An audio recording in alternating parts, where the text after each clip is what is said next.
জয় শ্রী রাধেশ্যাম।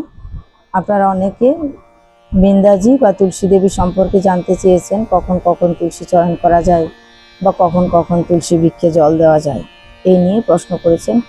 তা আমাদের বৈষ্ণব মতে যেটা বলা হয়, অনেকে বলছেন যে অমাবস্যা, পূর্ণিমা, একাদশী ইত্যাদি তিথিতে তুলসী তুলতে পারবো কিনা। দেখুন, আমরা ভগবানের জন্যই তুলসী চয়ন করে থাকি প্রত্যেক দিন। তাই তুলসী চয়ন অমাবস্যা, পূর্ণিমা তিথিতে করা যায়, কিন্তু যদি আপনাদের মনে কিন্তু থাকে, আগের দিন তুলে রাখলেও অসুবিধা নেই।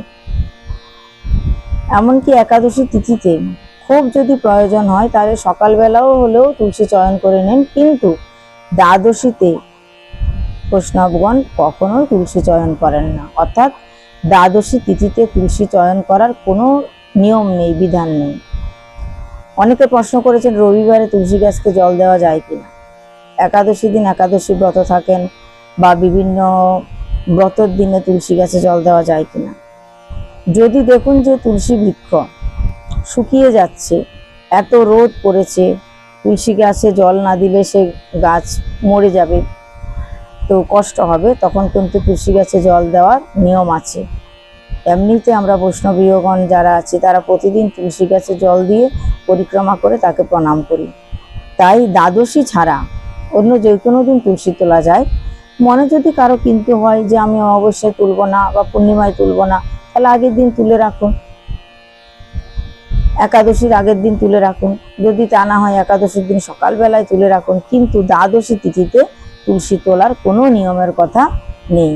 অর্থাৎ তুলসী তোলার নিয়মই নেই, দ্বাদশী তিথিটা সব থেকে ভালো করে মেনে চলা উচিত।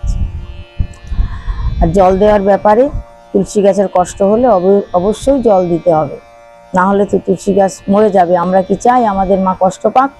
সেটা নিশ্চয়ই চাইবো না। আর যদি দেখা যায় যে না, বৃষ্টি হয়েছে, জল না দিলেও চলবে, তুলসী গাছ শুকাচ্ছে না, তাহলে ছেড়ে দিন ব্রতের দিন।